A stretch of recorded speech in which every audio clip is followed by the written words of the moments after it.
one of the defining periods in modern African history, as all across the continent, the successful push for national independence by Pan-African pioneers like Kwame Nkrumah of Ghana, Julius Nyerere of Tanzania, and Nigeria's Nnamdi Azikiwe would mark the end of the colonial era in Africa. All across the continent, new national flags, emblems, anthems, and currencies were unveiled, and the leaders that had fought bravely to win independence for their countries were hailed as national heroes to be celebrated and revered for generations to come. Universities and airports were named after them. Their faces were printed on national currencies, and statues were built in their honor.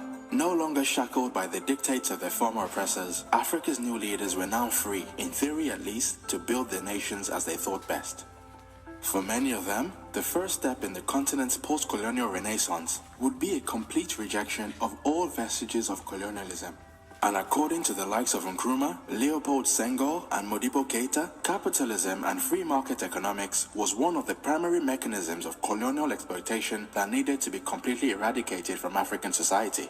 Marxist socialism, a philosophy which placed the responsibility for the economic well-being of the people on the shoulders of the government as opposed to private individuals and businesses, was hailed by many of Africa's leaders as the best way forward for Africa, and it would go on to be officially adopted in some form or other by nearly all of Africa's newly independent states. According to Kwame Nkrumah, socialist transformation was the only way to completely eradicate the colonial structure of Ghana's economy. For Julius Nyerere of Tanzania, his new nation will be guided by the principle of Ujuma, which was in essence a combination of the Marxist socialist ideas he was introduced to while studying at the University of Edinburgh in Scotland, and traditional African beliefs on the importance of family and community. Leopold Senghor of Senegal would also infuse similar ideas into a philosophy that he and his contemporaries termed negritude. Kenneth Kaunda of Zambia, Marian Ngwabi of Congo, and even Mobutu Sese Seko of the DRC also espoused some variation of the same principles. Tanzania's first constitution boldly proclaimed that the Tanzanian government would work to prevent the accumulation of wealth, which it saw as inconsistent with the existence of a classless society. Under Nkrumah, the Ghanaian government pledged to work towards a complete ownership of the economy by the state. And to achieve this goal, all kinds of laws were introduced to enable government control over every aspect of the economy, from agriculture to banking, mining, wages, food prices, house rents, and even mass media. Within just 13 years after independence, nearly 6,000 prices for over 700 different product groups were controlled directly or indirectly by the Ghanaian government. Many private businesses were also acquired by the government, and a host of government-run enterprises were established in their place. Over in Tanzania, the Arusha Declaration of 1967 officially established Tanzania as a socialist state, and in the following years, several banks, insurance companies, and foreign-owned businesses were taken over by the Tanzanian government. The government also rolled out its Operation Vijiji villagization program, which was aimed at the collectivized production and distribution of farm crops by the government. Starting in 1973, the Tanzanian government ordered the compulsory relocation of over 13 million peasants into about 8,000 cooperative villages, and by the end of the 1970s, around 91% of the entire rural population had been moved into government-run farming villages, where they would begin producing crops to be sold at government-mandated prices.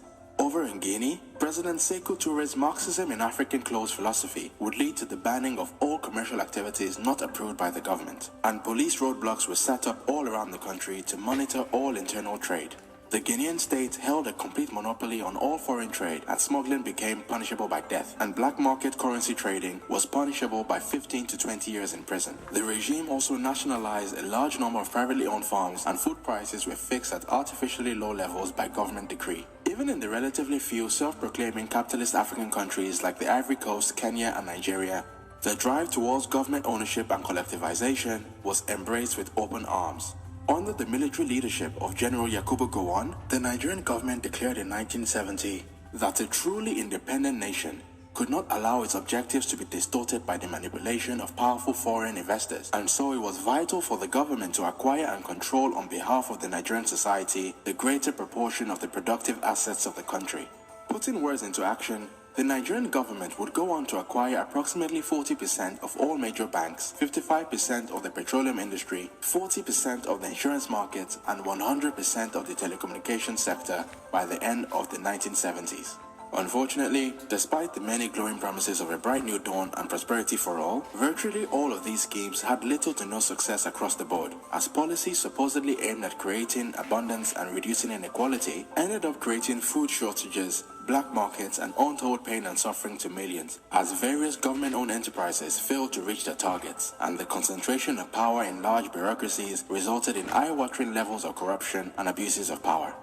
Ghana's government-run enterprises were so inefficient that even by as early as the 1966 military overthrow of the Nkrumah regime, only 4 out of 64 state enterprises were financially self-sustaining. Over in Nigeria, government-run enterprises became nothing more than money-making machines for corrupt officials. In 1975, the Nigerian government commissioned a steel-making furnace known as the Ajaokuta steel mill. Either by willful ignorance or by administrative incompetence, the steel mill ended up being built on a site that was too far from the region's iron and coal deposits, rendering it basically useless. Over the course of 4 decades, Russian, German, and French technicians will be paid billions to make the mill operational with little or no success. By the year 2017, the steel mill, which was reported to have reached 98% completion as far back as 1994, had still not produced a single unit of steel, even though the federal government had spent over $10 billion on it over the course of 34 years, and claimed it would require another $2 billion to complete the remaining 2% of the project. By 2019, the mill had attracted $8 billion in additional government subsidies, and still without producing a single beam of steel, over 100,000 workers were reported to be listed on its payroll.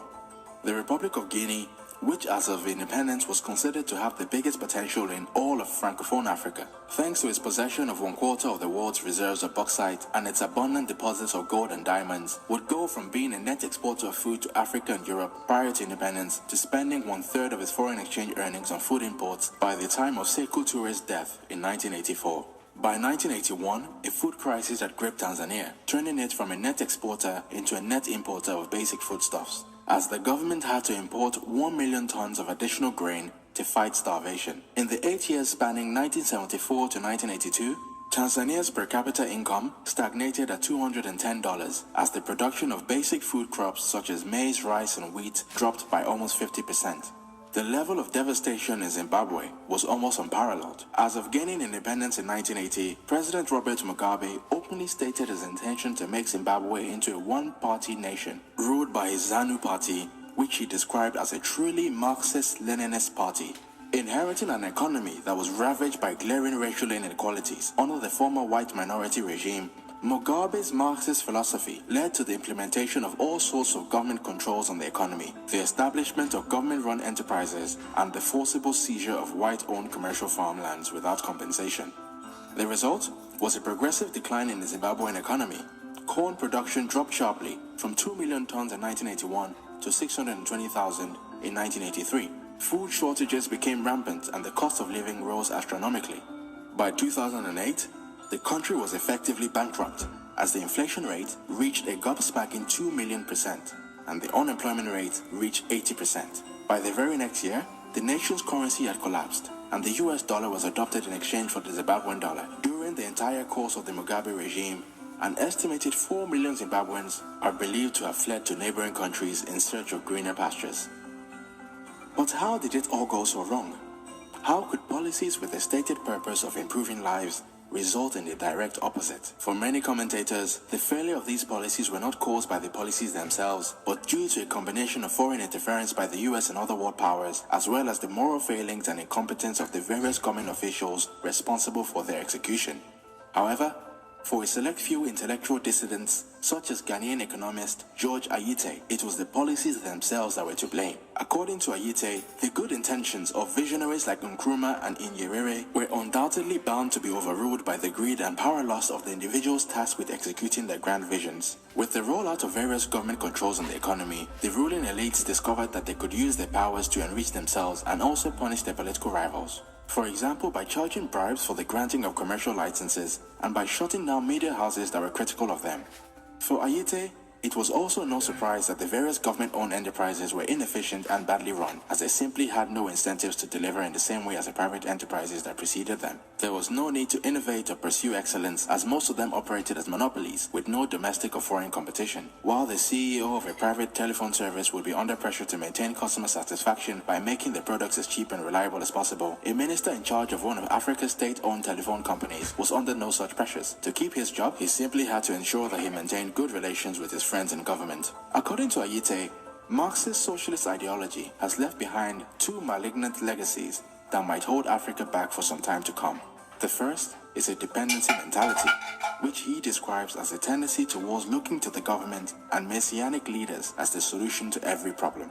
Rather than placing the emphasis on the ability of Africans to help themselves through their individual ingenuity, inventiveness, and hard work, Ayite alleges that many of Africa's founding fathers preferred to build cult-like followings by presenting themselves and their policies as the ultimate solution to all of Africa's woes. And even till today, new messianic figures continue to spring up, touting themselves as the ultimate saviors capable of saving their people from all pain and poverty. The second legacy of Marxist socialism, according to Ayite, is that the huge state bureaucracies and institutions that were set up in the 1960s to give effect to various socialist policies have not been dismantled, despite the fact that very few African countries still claim to be socialist states. The size and cost of the African public sector continues to grow year on year, with the establishment of all kinds of ministries and commissions, very often with overlapping functions. As of 2009 in Ghana, for example, rather than simply having a single Ministry of Transportation, the government was composed of a Ministry of Aviation, a Ministry of Roads and Highways, a Ministry of Transport, a Ministry of Roads and Transport, and a Ministry of Ports and Railways. In the very same year, Kenya was recorded as having 94 ministers and deputy ministers. Zimbabwe, despite its crippled economy, had 82 ministers, while Angola had 88. As of 2017, Ghana was recorded as having a record-breaking 110 ministers. And as of today, under the Akufo-Addo administration, Ghana now boasts of a total of 123 ministers. Rather than looking towards reducing the cost and size of government, the trend all across Africa seems to be towards the creation of more and more commissions, ministries, and government agencies, despite the very questionable track.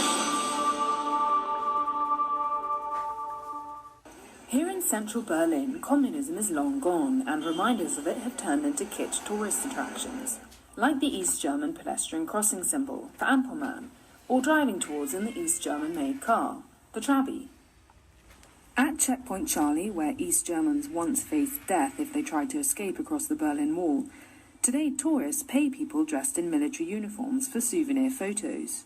It's nearly 2.5 decades since Germany reunited as a democracy, but support for socialist ideas didn't disappear with the Iron Curtain. Germany's far-left political party, Die Linke, grew up out of the remnants of the East German system and is still the second most popular party in the former communist states. Its call for higher state welfare, more taxes on the rich, and affordable housing has won its support in the West too, after far-reaching labour market reforms and benefit cuts 10 years ago alienated many social democrats from their party's direction. Although Die Linke is polling at about 9% nationwide, no other left-leaning party will form a coalition with it, due to the party's roots in a totalitarian system, its call to nationalise energy utilities, and its anti-NATO foreign policy stance. Ich halte die Linkspartei nicht für koalitionsfähig. I don't consider the left as a party that's capable of forming a coalition. That might change one day, but they seem to me to be three parties in one. An East German left party which is prepared to take on responsibility at a municipal and at a state level, in some respects on uncomfortable decisions. Secondly, a communist platform, and thirdly, a sectarian group from West Germany, for whom the SPD is apparently the devil. Die Linke also faces a demographic problem. Members nostalgic for the days of communism are getting older, and given the rise of more youth-oriented left-leaning parties like the Pirates, competition for young voters is tough for Die Linke. I'm not too impressed. Just no particular impression at all. It's just, one of the many political parties that's going to try to exist and try to be part of the whole scenery. It's not that I have really researched it or something, but just what I see on the posters, I think it's too populist in a way. The party itself admits it's a struggle to win young voters, although dissatisfaction with precarious low-paid employment in Germany, as well as rising rents and university fees, means it can find ways to appeal.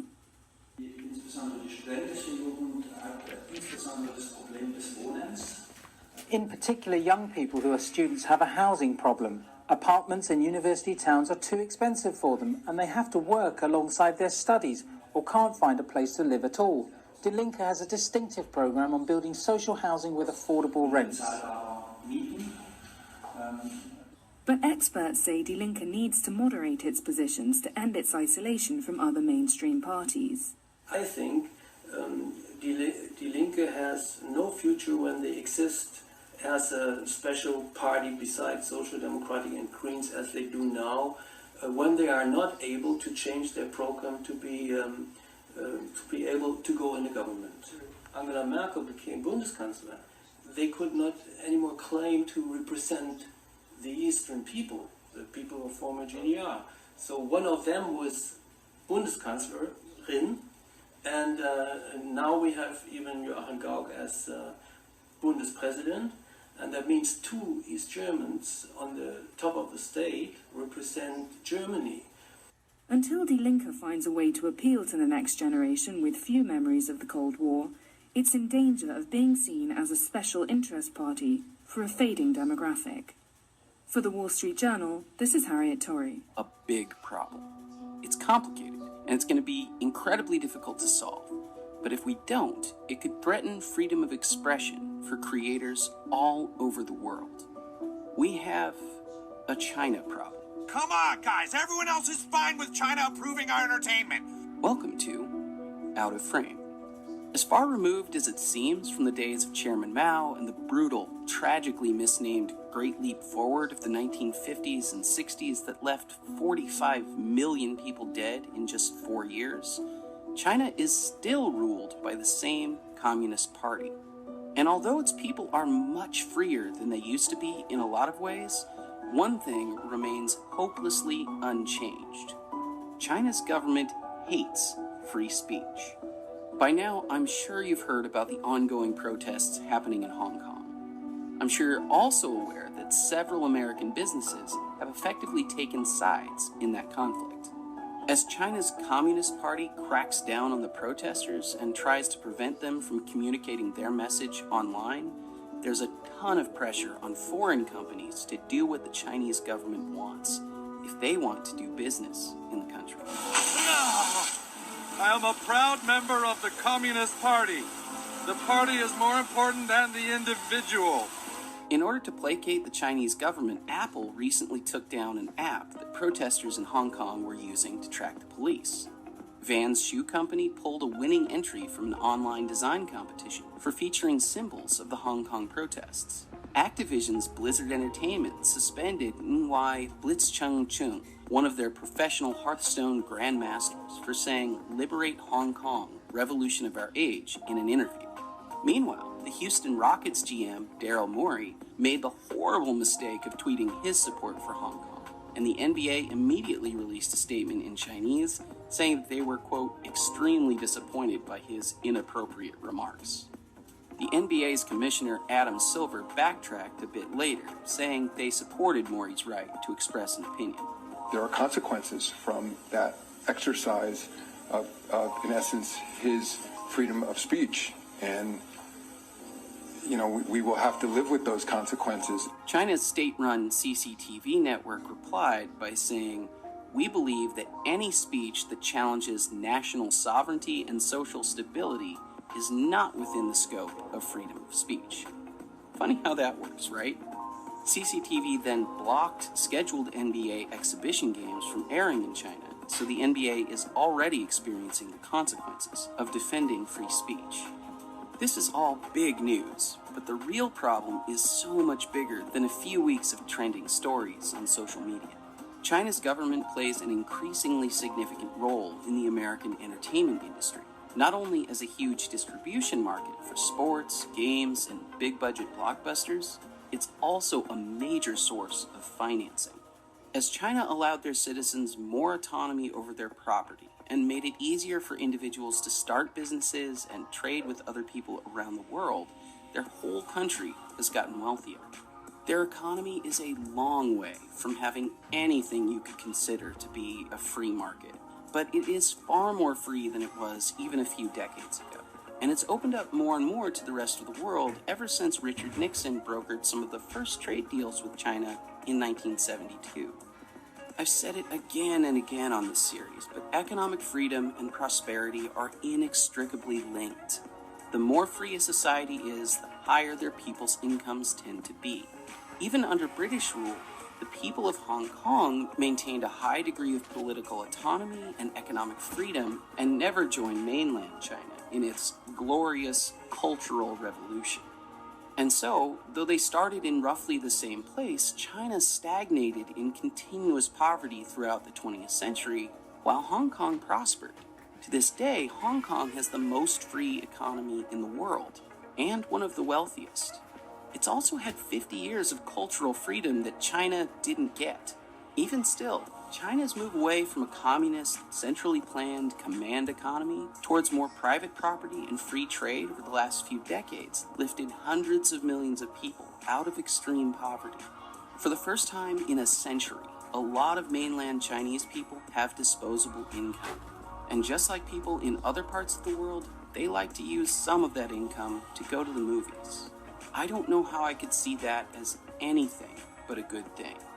Unfortunately, China's rising prosperity and freer economy has not coincided with more political or individual freedom in other areas of life. Even though it's now possible for private citizens to own their own businesses, and we should not forget how big of a deal that is, everything they do is still subject to approval and control by the government. And herein lies the rub. In the last few years alone, Chinese film financing companies have contributed billions of dollars to the American film industry, buying large shares and forming partnerships with studios like Sony Pictures, Legendary, and AMC. And in exchange for China's money and access to the audience films can reach in new markets like Beijing, Shanghai, or Shenzhen, film studios have made numerous creative changes for the Chinese market and concessions for its government censors. In Marvel's Doctor Strange, the Ancient One changed from being a Tibetan man to a Celtic woman because China doesn't recognize the sovereignty of Tibet. In Iron Man 3, the Mandarin went from being a Chinese criminal mastermind to a puppet of the real villain, a literal actor named Trevor Slattery. X-Men Days of Future Past took a detour to Hong Kong for an extended sequence with the character Blink, played by Chinese movie star Fan Bingbing.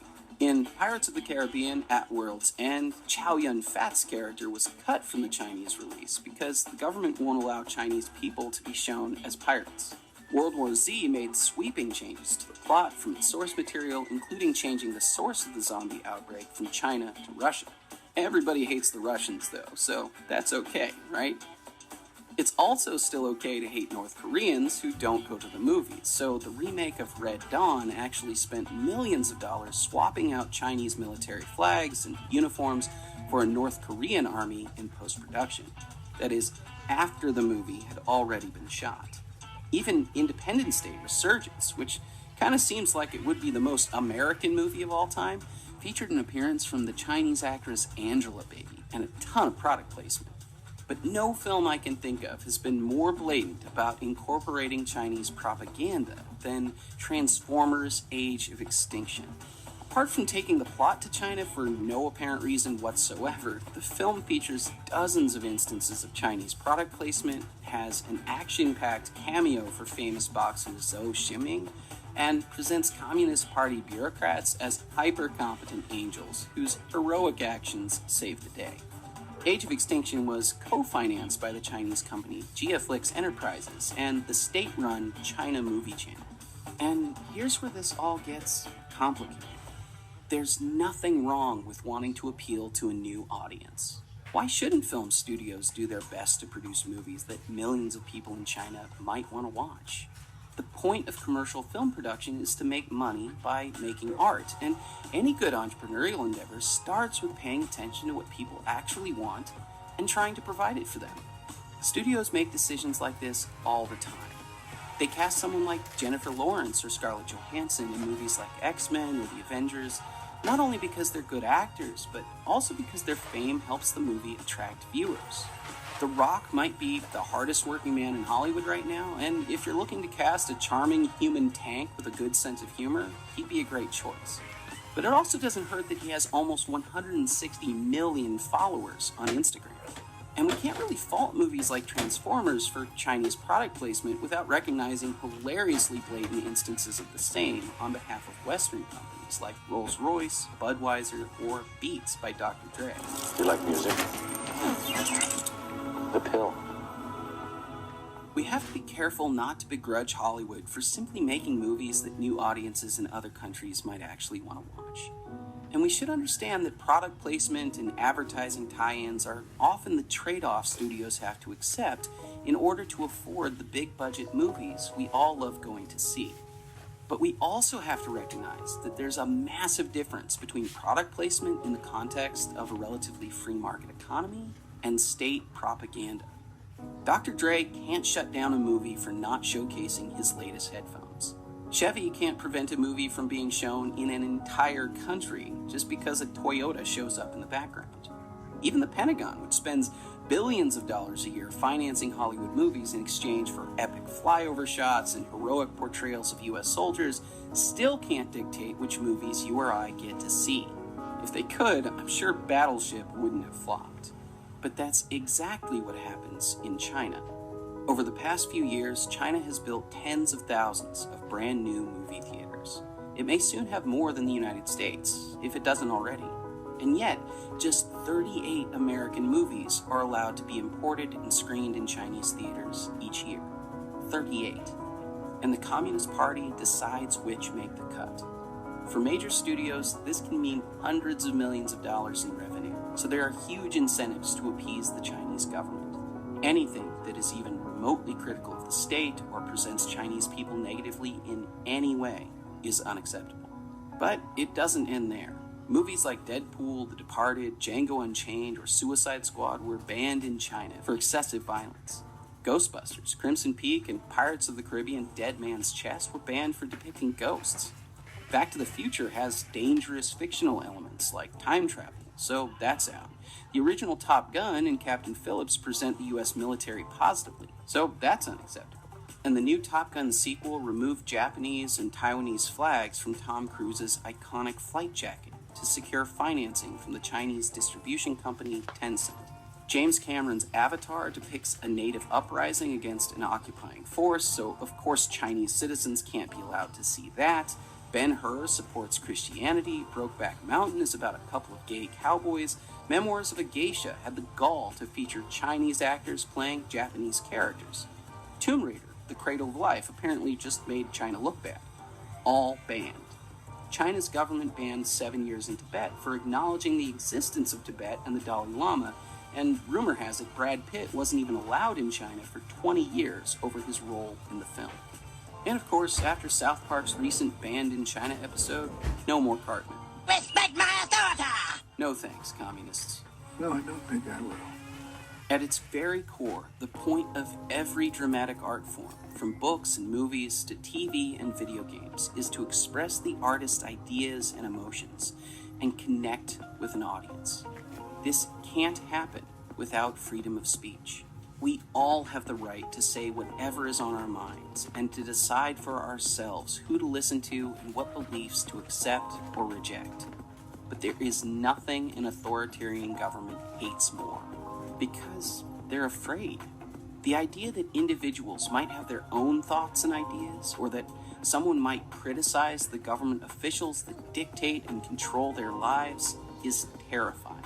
The only way the Communist Party can maintain its power over billions of Chinese citizens is by making sure they're never exposed to the ideas and values that might set them free. But I think, to some degree, the cat's already out of the bag. Can't stop the signal now.